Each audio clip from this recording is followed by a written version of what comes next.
digestivo. En esta parte nosotros damos hígado, van a tener dos partes distintas, una parte en el aula virtual de teórico, esta parte que sería lo que nosotros denominamos teórico aplicativo, que es solamente hígado, y después con Fernando van a dar otra cosa totalmente distinta. En realidad es porque hígado en otros años, en otras épocas era un teórico entero. Ustedes van a leer en el libro que es amplísimo el tema, pero bueno, vamos a tratar de darlo en 40-45 minutos. Ustedes lo van a tener que desarrollar más en extenso con el libro, por supuesto, pero lo que le vamos a dar acá es solamente una guía. ¿Está? Bueno, voy presentando.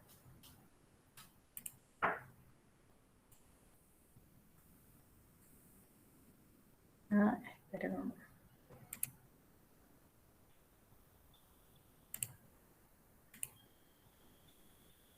Ahí estamos. Bien. ¿Se ve? Porque yo no lo veo como que está en presentación. No, no se ve. No, no se ve. Ahí Se ve.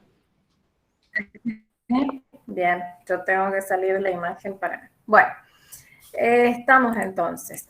Empezamos. Básicamente esta imagen lo que intentamos mostrarle es más o menos la posición donde se ubica este animalito. Está en decúbito dorsal, por lo tanto el hígado en su mayor proporción se encuentra del lado derecho, ¿sí? Al igual que la vesícula biliar.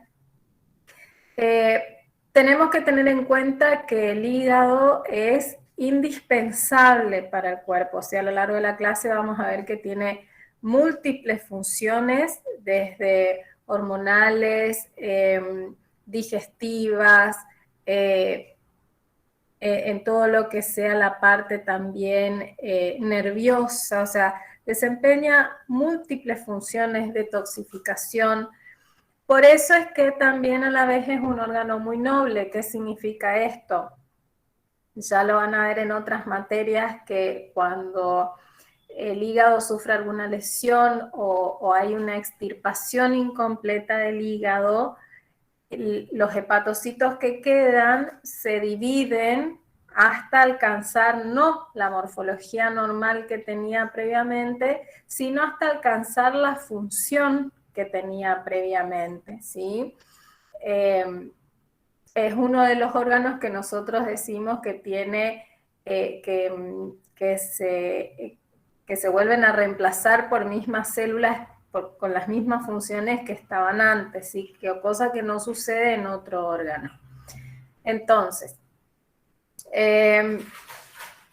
más o menos para identificar la vascularización de este órgano, tengan en cuenta, esto ya lo deben saber otras materias, que va a estar vascularizado por la arteria hepática, ¿sí? Que vamos a ver dónde lo encontramos, acá, la arteria hepática, la vena hepática también del hígado hacia el intestino y del intestino hacia el hígado, comunica la vena porta, ¿sí? Acuérdense que un sistema portal es un sistema que comienza con capilares y termina en capilares, ¿sí? Y siempre son venosos, ¿tá?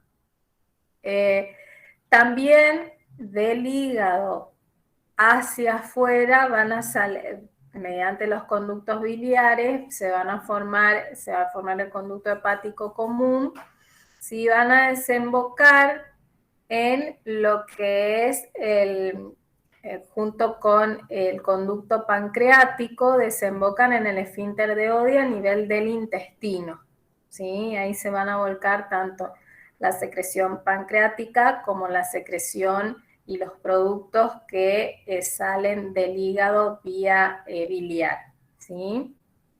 Vía sistema biliar. Bueno, acá dice de la anatomía la histología. Lo que se intenta mostrar acá es, si ustedes se acuerdan de histología, es que el hígado está conformado por lobulillos, ¿sí? Ustedes se acuerdan que tenían el lobulillo hepático y el acino hepático.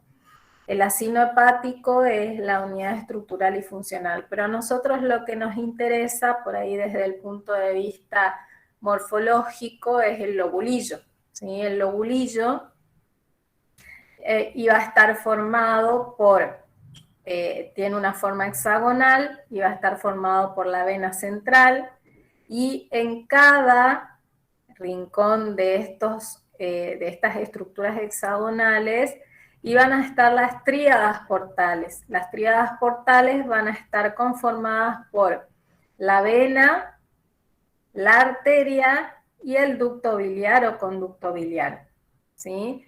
¿Por qué nos interesa a nosotros el lobulillo hepático? Porque la vascularización, o sea, la sangre, cómo ingresa al hígado, la sangre ingresa desde las tríadas, digamos, hacia la vena central, y los productos ya sea de secreción o lo que eliminan los hepatocitos, tienen una dirección opuesta, ¿sí? Van desde el centro del lobulillo hacia la periferia.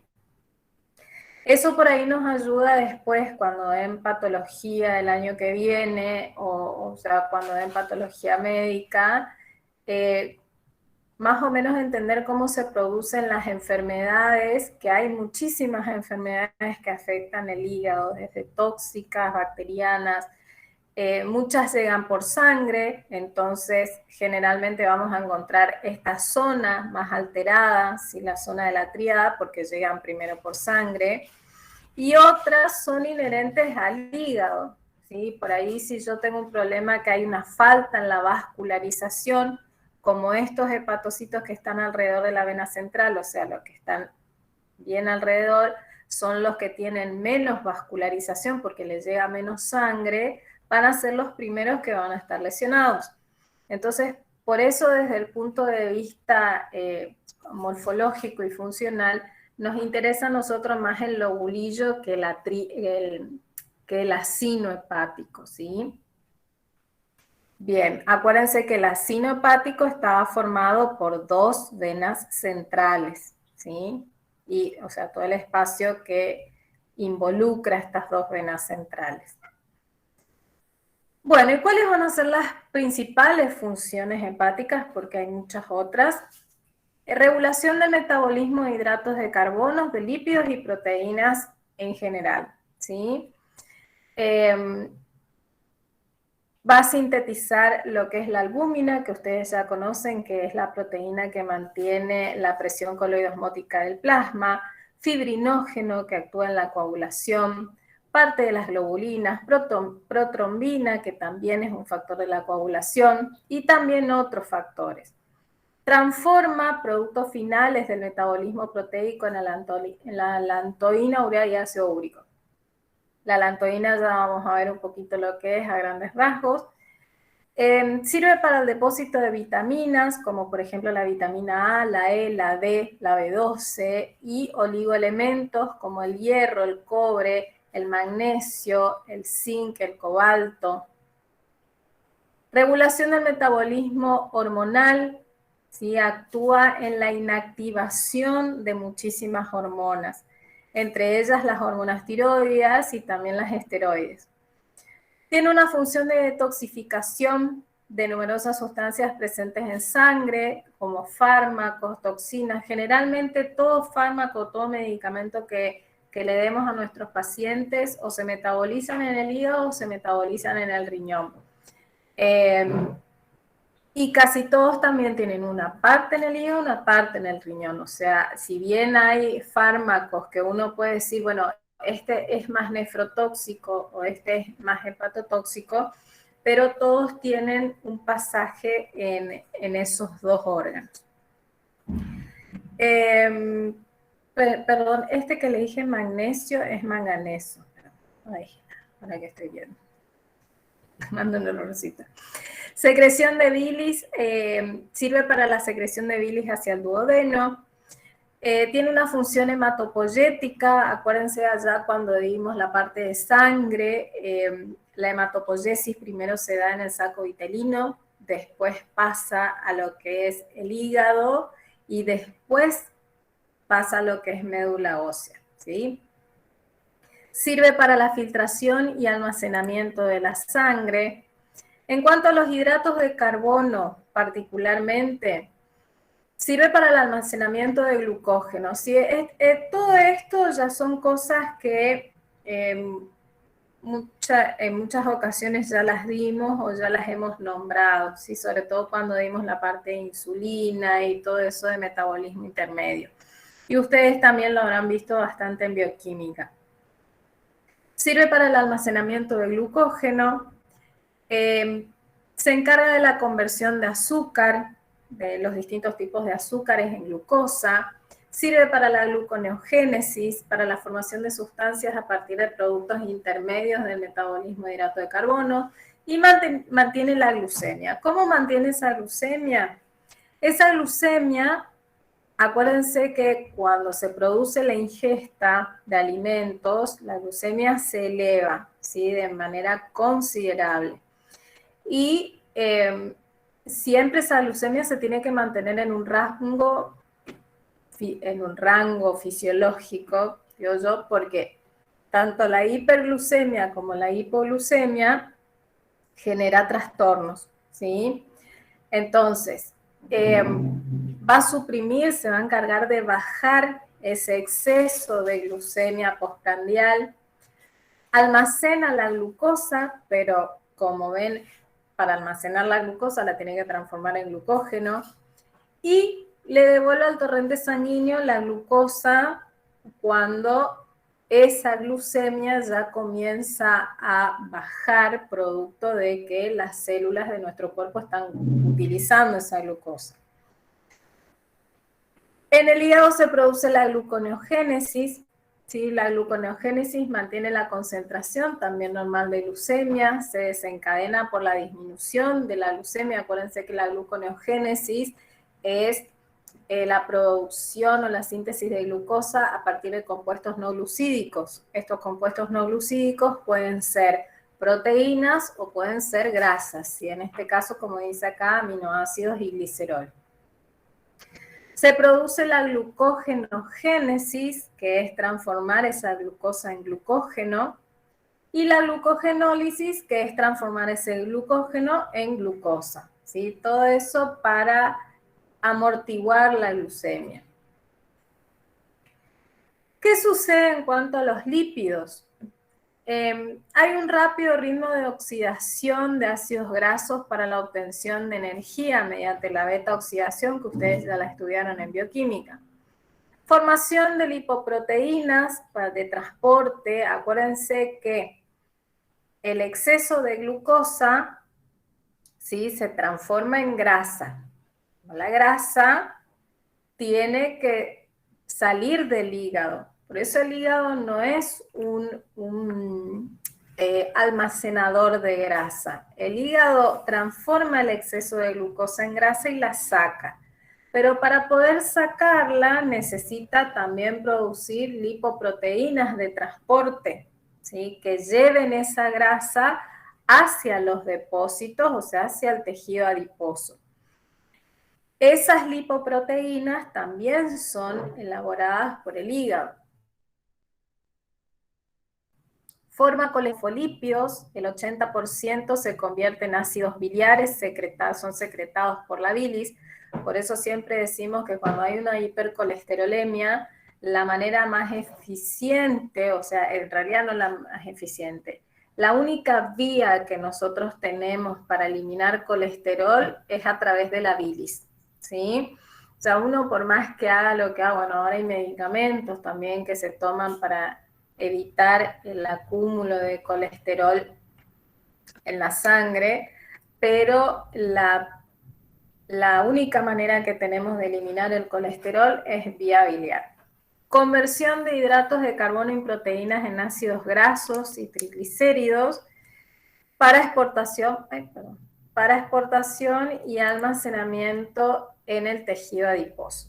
En cuanto a las proteínas también tienen mucha actividad dentro del hígado. Se produce desaminación de aminoácidos para obtención de energía, formación de urea, ¿sí? Acuérdense que el amoníaco, que es el producto del catabolismo de las proteínas, ya sea incluso cuando los carnívoros o cuando uno ingiere proteína, quedan residuos, productos de ese catabolismo. Uno de ellos es el amoníaco, ¿sí? Ese amoníaco, si ustedes se acuerdan, no se puede eliminar tal cual como está vía renal. Tiene que ser transformado en urea. Y esa urea se produce en el riñón mediante el ciclo de la urea. Urea le meto. No le cambio el acento de acuerdo a la onda. Entonces, ese amoníaco tiene que ser transformado en urea y ahí sí puede ser eliminada vía renal. Si no, el amoníaco se acumula, atraviesa barrera hematoencefálica y produce daños a nivel neurológico, ¿sí? A nivel del sistema nervioso central. Acá les aclara que cuando, bueno, uno de los análisis que uno normalmente hace y pide para ver el estado del hígado es la cantidad de urea en sangre. La urea sirve no solo para determinar una patología hepática, sino también algo renal. Esa urea, si yo veo que está muy baja, no es porque el riñón está eliminando en exceso, sino que es porque el hígado no está produciendo la cantidad necesaria. Entonces, significa que el hígado está funcionando mal, ¿tá? A eso es lo que denominamos insuficiencia hepática. Insuficiencia es cuando el órgano no cumple la función necesaria, ¿tá? En cuanto a la síntesis de proteínas, sintetiza proteínas hepáticas con actividad enzimática como la colinesterasa y también sintetiza proteínas plasmáticas como ya dijimos, la albúmina que mantiene la presión coloidosmótica, globulina, fibrinógenos, transferrina que es una proteína de transporte y transcortina también es una proteína transportadora. Actúa en la interconversión de diferentes aminoácidos esenciales y no esenciales y en otros compuestos. En cuanto a los ácidos nucleicos, actúan en el metabolismo de las nucleotidasas, en el hígado se transforman en hipoxantinas, santinas, ácido úrico y de esa manera se pueden eliminar vía renal en forma de alantoína. ¿Está? Y acá vamos un poquito a la explicación de lo que es la alantoína. Generalmente los caninos tienen una enzima que se denomina uricasa, que transforma el ácido úrico en alantoína, ¿sí? Entonces, los caninos no son como nosotros, que nosotros sí eliminamos ácido úrico por la orina. Los caninos no, los caninos eliminan alantoína. Excepto el perro dálmata, que el perro dálmata carece también de la enzima uricasa, por lo tanto, elimina también ácido úrico, no elimina alantoína. ¿Ah? En cuanto a la función hemostática, ya dijimos también, sintetiza factores de la coagulación. ¿Cuál de esos factores? El factor 1, el 2, el 5, el factor 7, el factor 9, el 10, el 11, el 12, y también los factores K dependientes. ¿Recuerdan los factores que son dependientes de la ingesta de vitamina K? Que entre esos factores tenemos el 2, el 7, el 9 y el 10. Cumple funciones de depósito, también deposita glucógeno, como ya lo dijimos. Pequeña proporción de grasa, no es significativa la cantidad de grasa, no tiene capacidad. Cuando el hígado comienza a acumular grasa, eso ya es una patología y justamente se llama hígado graso. El hígado no debe acumular grasa. Y proteínas. Factores procoagulantes también los deposita, como el fibrinógeno, la vitamina K y la protrombina. Elementos hematógenos como el hierro, el cobalto, el cobre, la vitamina B12. Actúa como reservas vitamínicas de las liposolubles, como por ejemplo la A, dura alrededor de 10 meses, la B es una hidrosoluble, no liposoluble, y la D es también una liposoluble. De oligoelementos como el cobre, el zinc, el magnesio, el cobalto. También deposita, como todos sabemos, porque siempre cada vez que estamos anémicos nos dicen que tenemos que comer hígado, el hierro, ¿sí? Se almacena como ferritina y es un amortiguador de los niveles de hierro sanguíneo, ya de la ferremia. ¿Qué sucede con el metabolismo hormonal? Ya habíamos dicho que son desactivadas muchísimas hormonas, entre ellas la adenocorticotrofina, el cortisol, el estrógeno, la progesterona, la testosterona, la aldosterona, la insulina, ¿sí? La antidiurética. Función de regulación de la temperatura. ¿Por qué el hígado nos ayuda a regular la temperatura? Porque al metabolismo hepático le corresponde del 10 al 12% del gasto calórico del organismo, ¿sí? O sea que se gasta, se consume mucha energía para el metabolismo del hígado.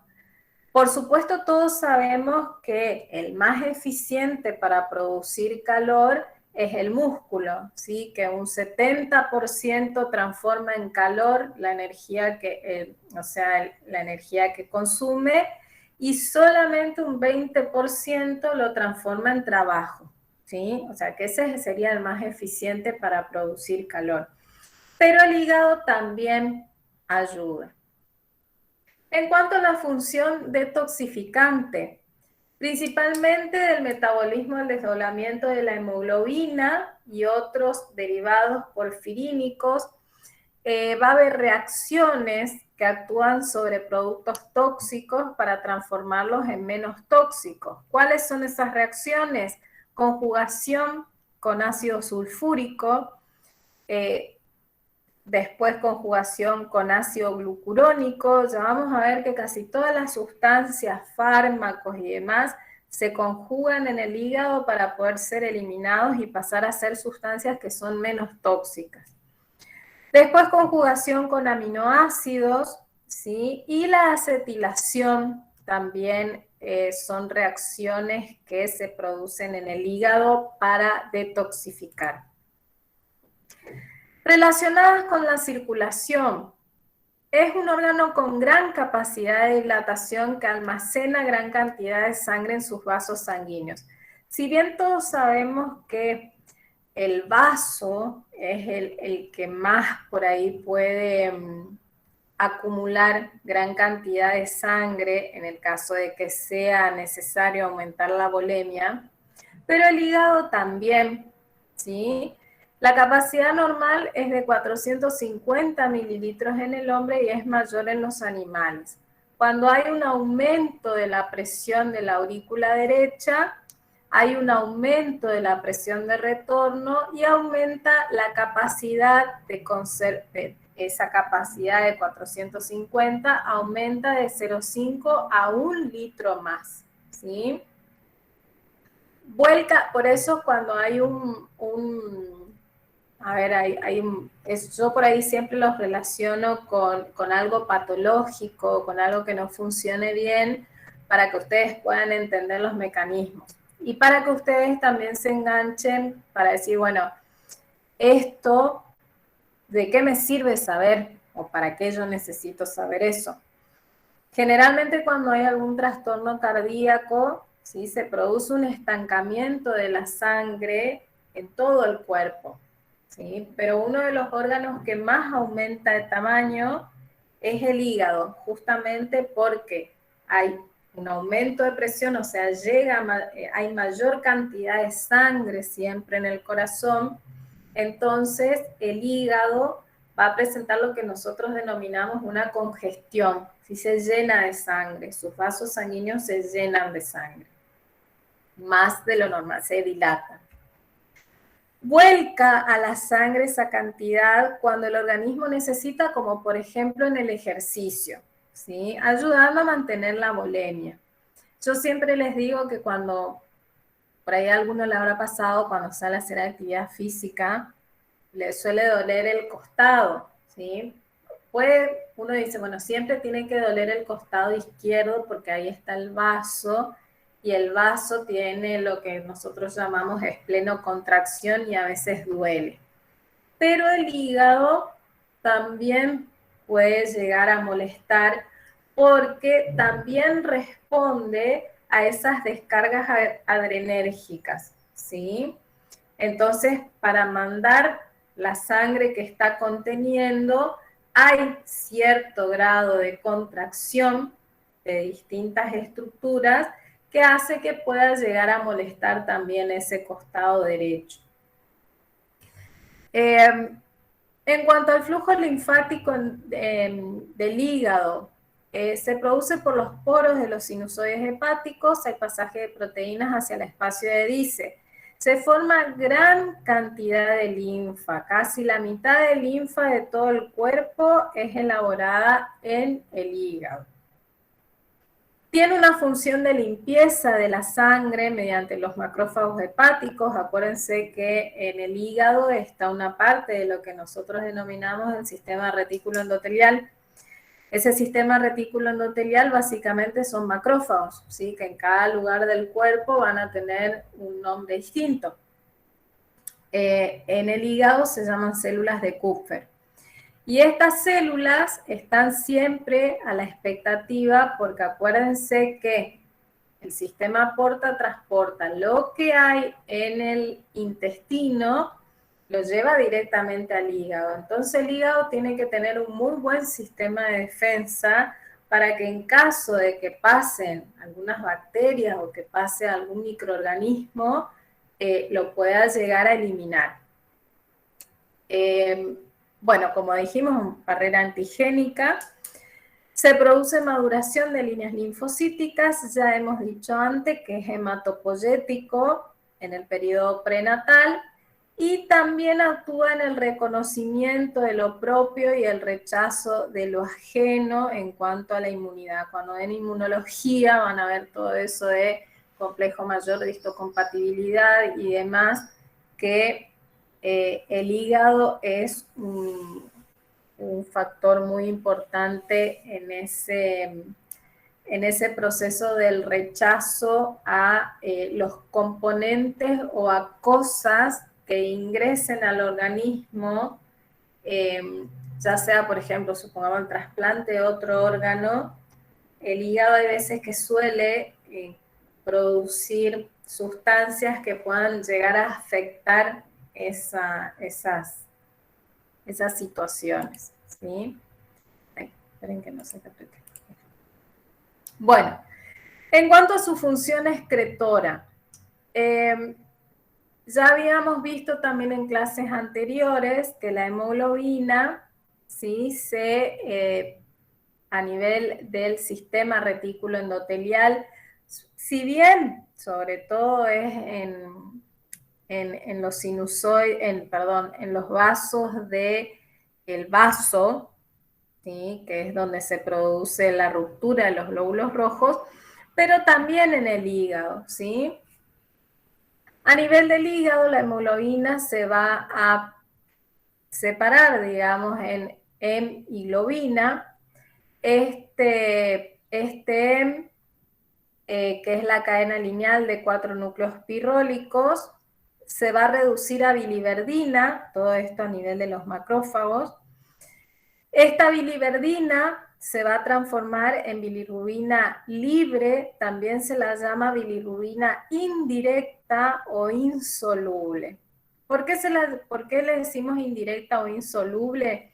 Esta bilirrubina no puede ser eliminada, ¿sí? Esta bilirrubina se tiene que conjugar en el hígado para poder pasar a la bilis, ¿sí? Entonces, una vez que entra en el hepatocito esta bilirrubina insoluble, se conjuga, ¿sí?, con ácido glucurónico, con ácido sulfúrico, con otras sustancias, y pasa a ser bilirrubina conjugada o bilirrubina directa, ¿sí? La bilirrubina directa sí se puede eliminar a través de la bilis. En el intestino, la bilirrubina conjugada por acción de las bacterias se transforma en urobilinógeno, que es muy soluble. Parte de este urobilinógeno es reabsorbido, ¿sí?, y parte se elimina por la orina. Se transforma en urobilinógeno, que es oxidado en la orina y pasa a ser urobilina, y este urobilinógeno, que es oxidado en heces, pasa a llamarse estercobilina, ¿sí? Y esto es lo que le va a dar básicamente el color a las heces. Entonces, la bilirrubina, por reducción o por oxidación, se puede transformar en biliverdina. Por reducción, esta bilirrubina se transforma en urobilinógeno y en estercobilinógeno. Por oxidación pasa a urobilina y a estercobilina. Los pigmentos biliares, como ya dijimos, van a colorear las heces y la orina. La ausencia de bilis va a producir la esteatorrea, porque acuérdense que la bilis, esto creo que no sé si le dan ahora o próxima. La bilis sirve para la emulsificación de las grasas.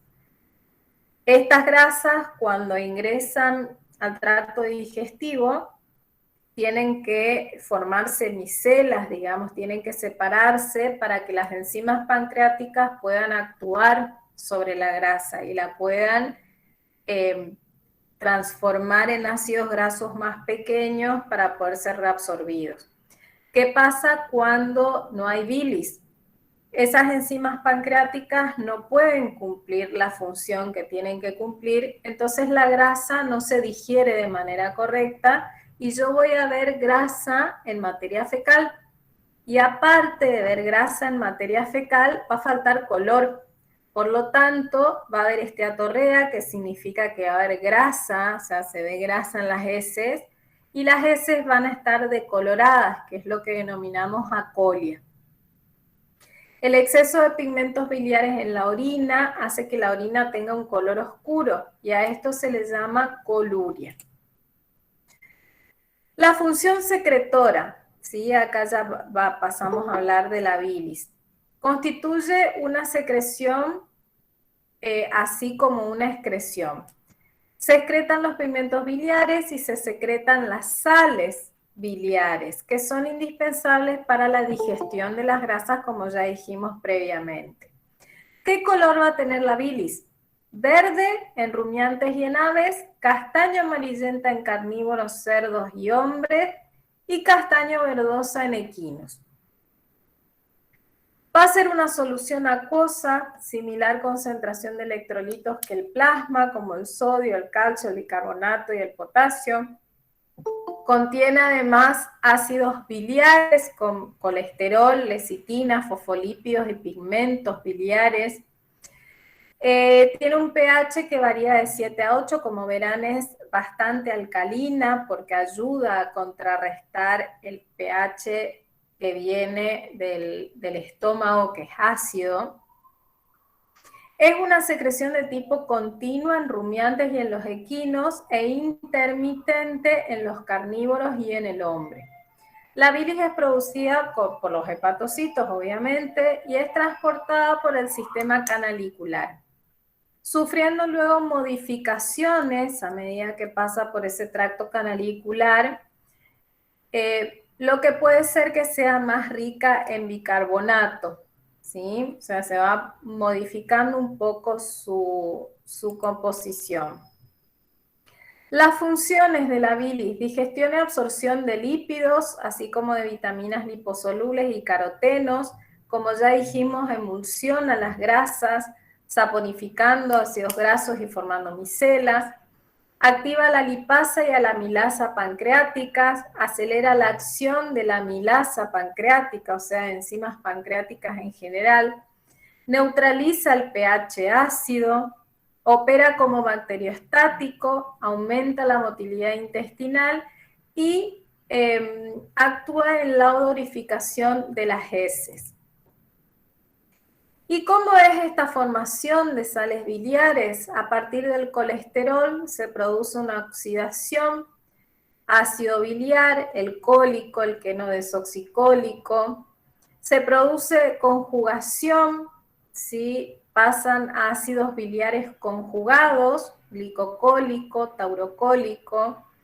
Neutralización mediante sodio y potasio, formando, por ejemplo, las sales biliares que son el glicocolato de sodio. Las funciones que van a tener estas sales biliares, proporcionar ácidos biliares indispensables para la digestión y absorción de lípidos, es una ruta excretora para metabolitos y drogas, como ya dijimos, todo lo que uno consuma y que tenga cierto efecto tóxico, se conjuga, se detoxifica en el hígado y la vía de eliminación del hígado sí o sí es a través de la bilis, ¿sí? Amortiguador adicional para neutralización de ácidos. En cuanto a la vesícula biliar, que es el lugar donde se almacena la bilis y se concentra en muchas especies, ¿sí? Sobre todo en los carnívoros o en el hombre, que tienen una capacidad de concentración de bilis muy importante, pero a la vez hay animales sin vesícula biliar, como por ejemplo el camello, el equino, el ratón, la paloma, la rata. Animales con vesícula biliar, el resto, vesículas concentradoras, que habíamos dicho que concentran la bilis, el humano y el carnívoro. Por eso es que tanto los humanos como los carnívoros suelen tener o pueden llegar a tener lo que se llama colestasis biliar, o también producto de cálculos biliares también. Eso es por la concentración que se da en esas especies. Y vesículas que no concentran la bilis, el cerdo y los herbívoros. Esas solamente sirven para contener la bilis y no concentrarla. Bueno, cerrando un poquito la idea de las múltiples funciones del hígado, que esto es muy importante que sepan las funciones, porque el año que viene van a ver las patologías del hígado. Y cuando hablamos de patologías que afectan mucho el hígado, o sea, más de un 70%, vamos a tener que hablar de las consecuencias, ¿sí? Entonces, ¿qué va a pasar? Si yo tengo un hígado que no funciona, ustedes automáticamente, pensando las funciones normales del hígado, van a poder sacar las funciones anormales. ¿Qué significa esto? Si yo tengo este hígado funcional, me imagino, en cuanto a los lípidos, normalmente se sintetiza colesterol y hay producción de triglicéridos. Esto no va a haber, ¿sí? En cuanto a la parte de, a ver dónde vemos acá, la parte de factores de la coagulación, no va a haber factores de la coagulación. Entonces, ese animal va a presentar hemorragias, sangrados digestivos, sangrados a través de la orina, petequias, ¿sí? Va a haber alteraciones en el metabolismo de las proteínas, por lo tanto van a ser animales que van a presentar edema porque no va a haber albúmina, entonces el agua, en vez de estar en el torrente sanguíneo, se va, ¿sí? Y van a ver esos animales, por ejemplo, panzones que le tienen que dar diuréticos. Bueno, por cada función normal del hígado vamos a tener una alteración, ¿sí? Entonces, este cuadrito y estas funciones generales, sobre todo, es importante que ustedes la sepan. Por ejemplo, la transformación del amonio en urea, que habíamos dicho que si el amoníaco se acumula, atraviesa barrera hematoencefálica y produce lo que nosotros llamamos encefalopatía hepática. ¿Sí? Ese animal va a tener trastornos nerviosos. Y si ustedes, por ejemplo, no saben que puede ser producto del mal metabolismo del hígado, van a estar pensando, oh, no debe tener, no sé, moquillo, debe tener algo nervioso, y no, la verdad que el problema está en el hígado. Por eso es muy importante que uno sepa las funciones principales de cada órgano, ¿está? Porque en base a eso ustedes van a poder explorar su animal después. Desintoxicación de la sangre, ¿sí? Con neutralizar toxinas de fármacos y hemoglobina. Todo lo que es el metabolismo intermedio, gluconeogénesis, glucogenólisis, glucogenogénesis. La producción de bilis, también va a haber trastornos digestivos si el animal tiene un problema hepático.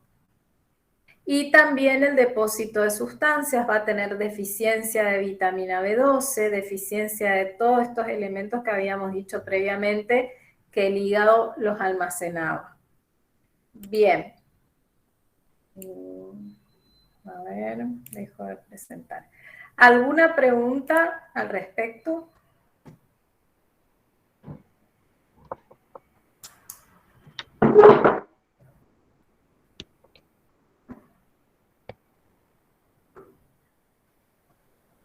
Está todo claro, buenísimo que haya quedado, porque a mí me ha costado años de vida y lágrimas este tema. Así que, bueno, no, igual es algo, ya les digo, esto es un puntapié para que ustedes vayan y lean porque es bastante largo, ya les digo, esto era toda una clase entera con un teórico de 2 horas, un teórico aplicativo de 1 hora y un práctico de 1 hora. Imagínense. Y ahora lo pasamos a... Profe, Sí. yo quería preguntarle si puede volver a repetir en realidad la explicación en la que dijo en que a veces se confunde con que tenga moquillo el animal, pero en realidad es porque está como enfermo el hígado. Si puede volver a explicar eso. No es que se confundan. Yo lo que les quise decir es que cuando el animal tiene alguna alteración nerviosa, las alteraciones nerviosas son bastante complicadas, ¿sí? Un ejemplo era el moquillo produce alteraciones nerviosas, ¿sí? Porque hay una presentación que se llama moquillo nervioso. Pero si estamos hablando de un animal grande, también pueden tener alteraciones nerviosas y ustedes tienen que tener un panorama general de todo lo que puede llevar a una alteración nerviosa. Entre una de las causas está el acúmulo de residuos nitrogenados porque el hígado no los puede detoxificar. Esos residuos nitrogenados atraviesan barrera hematoencefálica y produce lesión a nivel de las neuronas. Por eso el animal va a estar con un trastorno nervioso, ¿sí? Por eso es importante que ustedes cuando les llega un animal lo estudien completo, ¿sí? No vayan a pensar, no, viene y primero, bueno, le voy a sacar sangre y le voy a pedir, qué sé yo, hemograma y perfil renal. No, cuando ustedes viene el animal y vienen con algo, nunca tienen que tener un diagnóstico preconcebido. ¿Sí? Llega el animal y la exploración tiene que ser completa, porque por ahí tienen una sintomatología que es común a un montón de enfermedades, ¿sí? En este caso, ¿por qué yo le digo nervioso? El hígado, como les dije recién, al manejar un montón de funciones, ustedes pueden tener un animal con alteraciones nerviosas, con sangrados, con problemas digestivos, con problemas de circulación, con problemas en la piel, con problemas de fotosensibilidad, porque el hígado también produce sustancias que son fotosensibles y en contacto con la luz generan lesiones en piel. O sea, el hígado es indispensable. Por eso no es que... Yo sé que ustedes están recién en segundo año y por ahí toda esta información que yo les estoy dando es mucha. Pero no significa que ustedes tengan que aprender esta última información que yo les doy, sino que esto que les sirva, digamos, como de parámetro para entender por qué ustedes están estudiando esto. Si yo no sé cómo funciona normalmente el cuerpo, yo no voy a poder tratar un animal enfermo, porque no voy a saber, por ejemplo, le doy un medicamento y yo tengo que saber si ese medicamento me afecta a tal o cual órgano y si esos órganos están bien para que yo pueda darle ese medicamento al animal. O sea, es siempre, o sea, la fisiología es un pilar muy importante dentro de la carrera. Todos van a decir por sus materias que es un pilar importante, pero anatomía, fisiología, bueno, me gusta la patología, que es cómo se producen las enfermedades, la patología, las patologías médicas, las clínicas, son básicas, son los pilares de nuestra carrera. Entonces, pero para yo poder entender las clínicas, la patología, todas las demás, yo necesito una base fisiológica buena, ¿sí? O sea, tengo que saber cómo funciona cada parte del cuerpo a la perfección, ¿sí? Eso es lo que quiero que a ustedes les quede. ¿Se entiende? Sí, profe, gracias. Bueno, los voy dejando entonces. Bueno, nos Con la vemos el segunda. viernes que viene. Nos vemos el viernes que viene. Hasta luego. Hasta luego, chicos, ¿cómo están? Primero vamos a tomar asistencia, si alguno se tiene que retirar antes, no interrumpimos la clase. Es el estudio de las enzimas séricas que se van a agrupar en aquellas que indican una lesión o una reparación hepatocelular y las que reflejan el incremento de la producción enzimática que va a estar estimulada por la bilis retenida o por la inducción farmacológica, como les decía hoy la doctora. Vamos a tener dentro de las más importantes la alanina aminotransferasa o ALT, que va a ser una enzima que va a estar en una elevada cantidad en el citoplasma de los hepatocitos, ¿sí? De más que nada en caninos, felinos y primates. Bovinos y equinos y aves no es tanto, ¿sí? Fer, Sí, disculpa que te interrumpa. ¿Será que puedes hacer un zoom o ponerlo en modo presentación al a ver si Power? me deja. A ver. Ahí. Ahí está Ahí perfecto. está. Bien. Como les decía, hay más cantidad en caninos, felinos y primates, no tanto en equinos, bovinos y aves. Se puede pensar que cada hepatocito es como un pequeño globo y con esta enzima y que cuando hay una alteración de la membrana, cuando hay algo que le afecta a este hepatocito, explota y se libera esta enzima, ¿sí? Y después otra enzima que tenemos es la aspartato aminotransferasa. Esta se va a producir en muchos tejidos, como ser, por ejemplo, el músculo esquelético y lo que nos compete hoy, que es el hígado, que va a tener más que nada el hígado una importante función de esta enzima. La determinación de esta enzima se emplea, por ejemplo, para una prueba selectiva de una lesión en el hígado, en aquellas especies, por ejemplo, equinos y bovinos, que no tengan elevada la anterior, que era la ALT. Cuando no hay una lesión en el músculo esquelético, obviamente, o sea, nosotros decimos que la aspartato aminotransferasa va a estar en el músculo y en el hígado.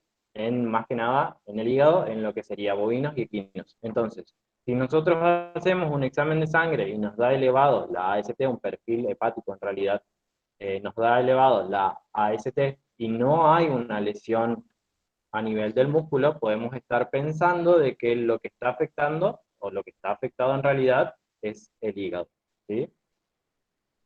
La lesión de lo que sería el músculo esquelético, vamos a definirla más con otra enzima que es la la CPK, ¿sí?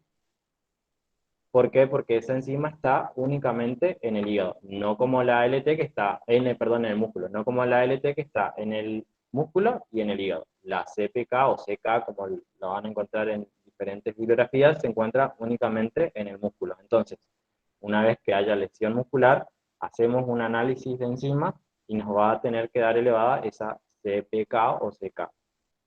Estos incrementos me van a servir a mí para determinar si son leves o moderados, si persisten o son persistentes en el tiempo de la ALT y de la ACT sérica. Van a sugerir, por ejemplo, un proceso inflamatorio latente o una hepatitis crónica. El aumento persistente de estas aminotransferasas posiblemente sea una consecuencia de una mayor liberación de estas enzimas luego del daño celular y una reparación también activa del hepatocelular. Digamos. Después tenemos otras enzimas como lo que sería la sorbitol deshidrogenasa o como pueden encontrar en otra bibliografía anterior como glutamato deshidrogenasa, ¿sí? Que estas enzimas primeramente en el hígado se van a encontrar en el hígado con una elevada actividad en la mayoría de las especies. Son particularmente de interés para equinos y rumiantes, que como les dije hoy van a tener una escasa actividad de la ALT.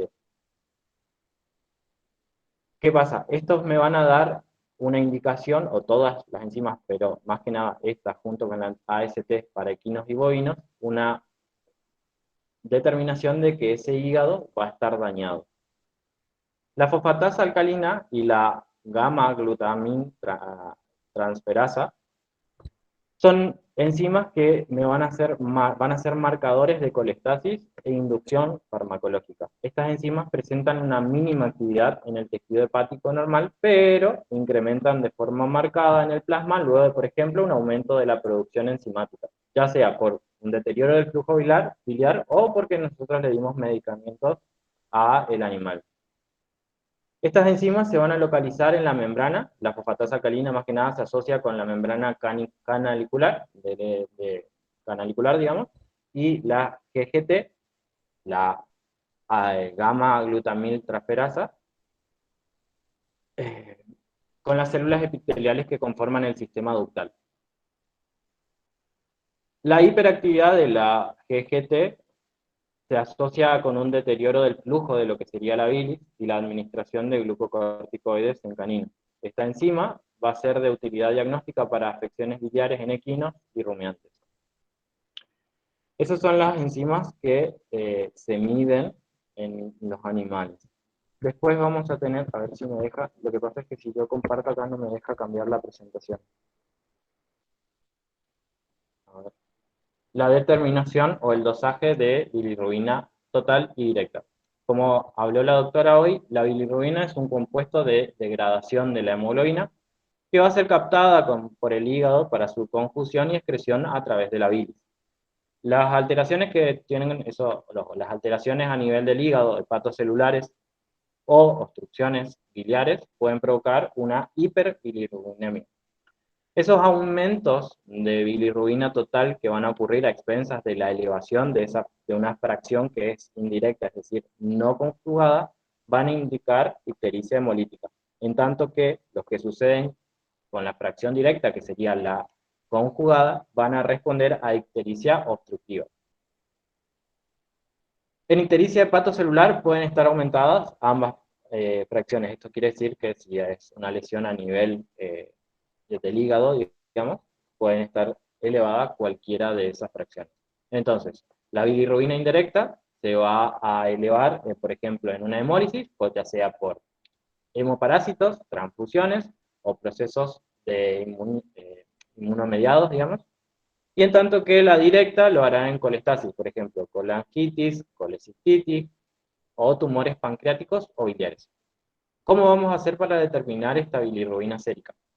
La bilirrubina reacciona específicamente con el ácido sulfánico diazotado, produciendo un pigmento que va a ser de color rojo violáceo, ¿sí? Que como ya les conté en clases anteriores, vamos a utilizar el fotocolorímetro, que en este caso lo vamos a medir a una longitud de onda de 530. ¿Cómo vamos o qué vamos a necesitar? Vamos a necesitar unos reactivos que van a ser el desarrollador, que va a ser una solución acuosa de benzoato de cafeína, nitrito de sodio, un reactivo sulfónico y un diazo reactivo. La muestra puede ser suero o plasma. Vamos a utilizar 3 tubos, como siempre les digo, el blanco, que va a tener únicamente los reactivos, el de la directa y el total. Vamos a mezclar en cada tubo. En el tubo B, por ejemplo, 100 microlitros de la muestra, agua destilada a 1,2 mililitros, ese no va a tener desarrollador, y 100 microlitros del reactivo sulfónico. El tubo D va a tener 100 microlitros de la muestra, que puede ser suero o plasma, como les dije hoy, agua destilada, ese no va a tener el reactivo sulfónico, y sí va a tener el diazo reactivo. Y el tubo T va a tener 100 microlitros de la muestra, no va a tener agua destilada, va a tener 1,2 mililitros del desarrollador y 100 microlitros de lo que sería el diazo reactivo. Eso lo vamos a leer luego de 5 minutos en el fotocolorímetro a una longitud de onda que se va a programar, como les dije hoy, pero más o menos entre 520 y 550 nanómetros, y después vamos a calcular los resultados, ¿sí? Como les dije, eran 3 tubos. Entonces, para calcular la bilirrubina total y directa vamos a necesitar un factor, ¿sí? Un factor colorimétrico que debe calcularse con el estándar de la bilirrubina. Esto es para que ustedes tengan una noción de cómo se hace, pero no se va a preguntar, digamos. Y esto, como siempre les digo, si no les gusta la parte de laboratorio, el día de mañana pueden mandar a cualquier laboratorio de animales, o incluso hay algunos de seres humanos, digamos, de personas que lo hacen, ¿sí? Me queda hablarles de lo que sería, obviamente después eso lo comparan con lo que sería la tabla de la bilirrubina en miligramos por litro normal de cada especie, tanto de directa, indirecta y total, y pueden saber si está elevada o disminuida o si está en valores normales, ¿sí? Después me queda hablarle de lo que serían los pigmentos biliares en la orina, perdón, que es el urobilinógeno, que es la presencia de este pigmento es normal en todas las especies. Por ejemplo, en perros hay un rango de 0,2 a 1,6 miligramos por decilitro. La ausencia de esto va a indicar, por ejemplo, una obstrucción biliar, y los aumentos de este urobilinógeno ocurren, por ejemplo, cuando hay hemólisis o cuando está lesionado el hígado, produciendo una orina de que va a ser de color anaranjado, ¿sí? La bilirrubina existe en orina en cantidades que no deberían ser detectables, por lo que la presencia de esto vamos a considerarla que sea anormal, ¿sí? Lo último que me queda por hablarles es de lo que sería el estercograma. ¿Qué es el estercograma? El estercograma es el conjunto de exámenes, tanto físicos, químicos y microscópicos, efectuados en la materia fecal, destinados a evaluar la función del canal gastrointestinal que venimos dando clase a clase. Comprende determinaciones de ácidos orgánicos, totales, amoníacos, pigmentos biliares, lípidos y enzimas, ¿sí? ¿Cómo vamos a hacer o qué vamos a hacer? Vamos a hacer primero la determinación del pH. Se comprueba, vamos a mezclar la materia fecal con agua destilada y vamos a sumergir un papel, unas tiritas reactivas indicadores de pH, comparando luego el cambio de color con la escala que acompaña cada envase, ¿sí? Investigación de sangre oculta. Vamos a utilizar una varilla de vidrio, vamos a colocar en un tubo de ensayo materia fecal, del tamaño aproximado de un maíz, dice la biografía. Se va a agregar 2 mililitros de agua destilada, 2 mililitros de un reactivo preparado, que es 1 miligramo de benzidina disuelta en 5 mililitros de ácido acético, y 1 mililitro de agua oxigenada al 3%. Todo esto vamos a agitar y se ve la manifestación de sangre por una coloración verde, azul o azul oscura. Esto no se hace porque la benzidina es tóxica, ¿sí?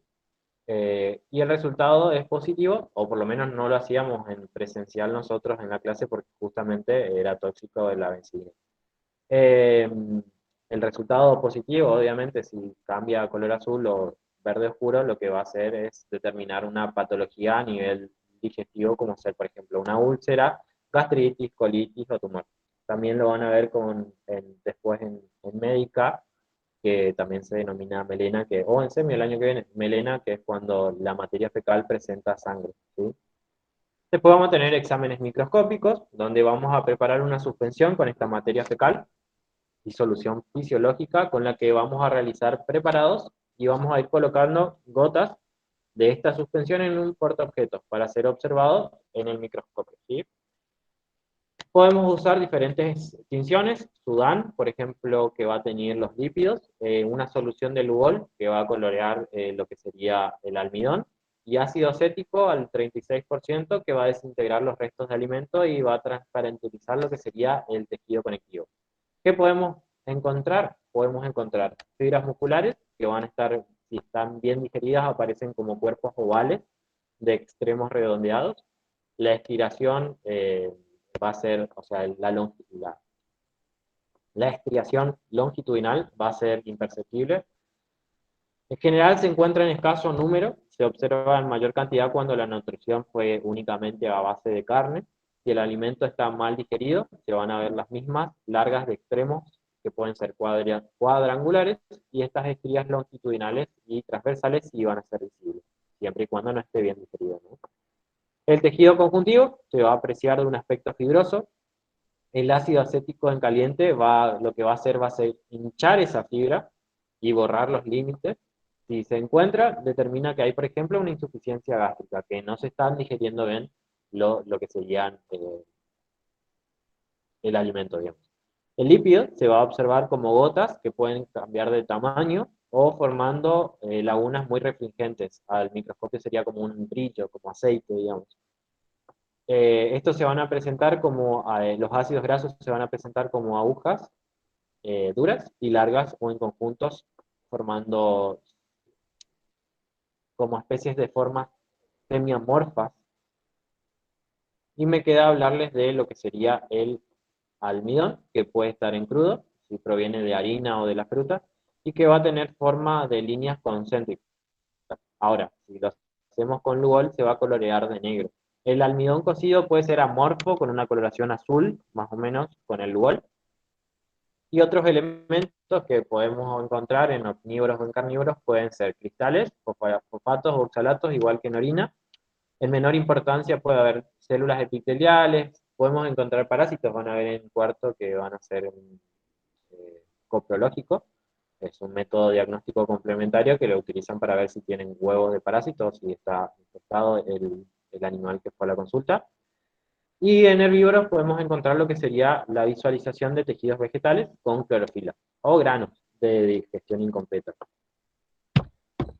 Esto es una escala que se da en médica, que está bueno que lo tengan, obviamente va a variar de la escala, pero que lo tengan presente. Después lo van a estudiar y van a rendirlo en médica, pero que clasifica la materia fecal en 7 tipos, esta y la de al lado, por ejemplo, en 5.